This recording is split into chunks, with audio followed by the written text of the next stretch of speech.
82-shin. Në 82-shin ju doli shkolla për inxhinjera?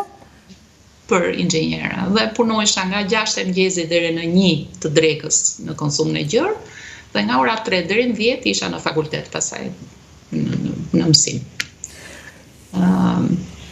Ndërkohë ju poritesh, ishe një vajzë si poritesh, ishe e vështirë në atë kohë të krijoje familje, duke qenë? Ishte.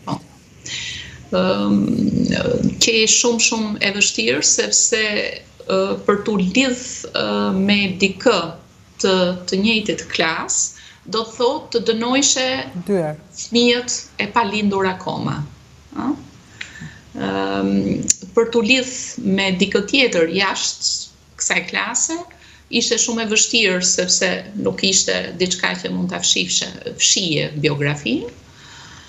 Dhe fakti është që në lidhjen bashkëshortore lidhjen martesore që pata, që ajo lidhje që përfundoi në një faliment mas 8 vjetësh, dhe që gjyshja ime thonte, gjyshja nga Leskoviku thonte, të keqen nëna, këto janë krushqi lufte, përdorte këtë shprehje, këto janë krushqi lufte. Pra në kohën e luftës njerëzit bëjnë shumë gjona që nuk do t'i bëjshin në kohën normale, edhe lidhje që nuk do të krijoheshin. Megjithatë pata djalin tim në dhuratën më të bukur të kësaj martese dhe shkoi si shkoi, si për shumë, edhe gra të tjera nuk jam një përjashtim. Por u ndat edhe e morët fëmijën, kjo e patët të mosi. Po. Fëmija mu la mu në kujdesin tim, dhe një vit mas ndarjes jam largu pra nga Shqipnia, në 94. Kam bërë ndarjen dhe... Megjithatë vitet e universitetit janë vite dhe në ato që mund quhen jo të lumtura, se lumturia është pak utopi, qaste shumë të vogla janë të lumtura në jetë, por isha në një klas, ishim shumë pak veta, dhe ishim në një klas ku pak a shumë kishim të njëjtën preardhje. Pra mund të flisnim me njëri tjetrin,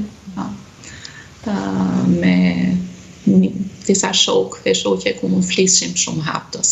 Edhe ku kishim besim, dhe ku kishim besim.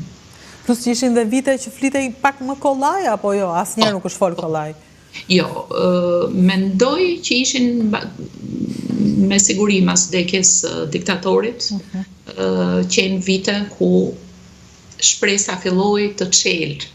Se më përpara si ishte shpresa për ju? Si vinte? Në qa iluzioni? Si ishte shpresa? Shpresa është pak e vështirë. Jo, e di pse të pyes, her pas here mendoj këtë gjë, që për ju që i përkisnit familjeve me problemet e kohës diktaturës dhe atyre që vinin nga familje që nuk e dinin, kishin probleme të njerëzve normal, në kuptimin e kishin probleme të tjera, po jo probleme politike, ata e përballuan më kollaj, sepse u ndodhen nga një situatë në Shqipëri socialiste, komuniste, në një Shqipëri asgjikundi, se cili filloi të bënte një punë. Po ata nuk kishin iluzione të paktën për atë që po vinte. Ndërsa ju kishit iluzione dhe ka qenë më e rëndë për ju. Mendoj unë, nuk e di. Që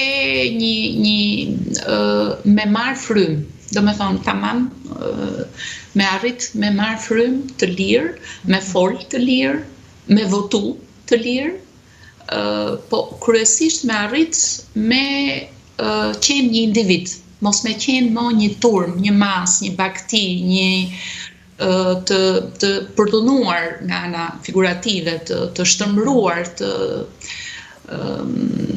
një njeri shpërfytyruar, pra me arrit me u rikriju si njeri, sepse e rinjoh që edhe gjenerata ime ka qenë një gjenerat, siç e mendoj unë, e përçudnuar, jo njerëz të plot, për një arsye ose për një tjetër. Vjen në 90-ta ndryshimi i madh i sistemeve, bie Busti, ku ishte kur Busti? Isha në shesh. Isha në shesh? Bashkë me tim shoq në atë kohë. Nuk mund të ishim në një vend tjetër se sa aty. Çfarë ndjeve kur Busti? Bëhet mishi pupra, thonë tiranësit. Kja, akoma emocionin e asaj dite? Po, një për mu që një gëzim për me pa më në fund një popull të mbledhur bashk, pavarësisht nga gjyrimet politike apo ardhja, të mbledhur bashk për të rrëzuar një statuj të një individi që e quaj përgjegjës të një shkatërrimi të Shqipërisë dhe një hullje të Shqipërisë dhe të identitetit kombëtar të njeriut të butë në rrugën e Zotit, njeriut paqët, hudhjen në honet e ferrit.